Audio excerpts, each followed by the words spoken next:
சென்னையில் பருவமழையை எதிர்கொள்ள மாநகராட்சி சார்பில் 36 படகுகள் வாங்கப்பட்டுள்ளதாக சென்னை மாநகராட்சி மேயர் பிரியா தெரிவித்துள்ளார். சென்னை நுங்கம்பாக்கத்தில் உள்ள மாநகராட்சி பள்ளியில் விடியல் பயிற்சியை மாநகராட்சி மேயர் பிரியா தொடங்கி வைத்தார்.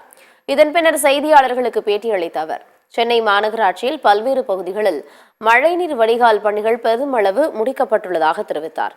மேலும் சென்னையில் பருவமழையை எதிர்கொள்ள மாநகராட்சி சார்பில் 36 படகுகள் வாங்கப்பட்டுள்ளதாகவும் கூறினார்.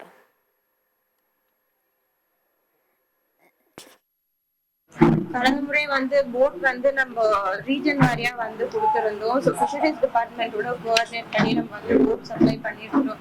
இந்த ஆண்டு மாநகராட்சி சார்பா போட் பர்ச்சேஸ் பண்ண நாங்கள் தெரிவித்திருக்கிறோம். 36 போட் பர்ச்சேஸ் பண்ணியிருக்கோம். ஸோ அதுல 6 வந்திருக்கிறது. ஸோ மண்டல வாரியா மண்டலம் 3, 12, 14 இந்த 3 மண்டலம் மட்டும் இப்ப 2 போட் வழங்கப்பட்டிருக்கு. மீதமுள்ள 30 போட் வந்த பிறகு எந்தெந்த கடந்த ஆண்டு ரொம்ப பாதிக்கப்பட்டிருந்த பகுதிகள்லாம் ப்ரியாரிட்டி பேசிஸ்ல இந்த போட்கள்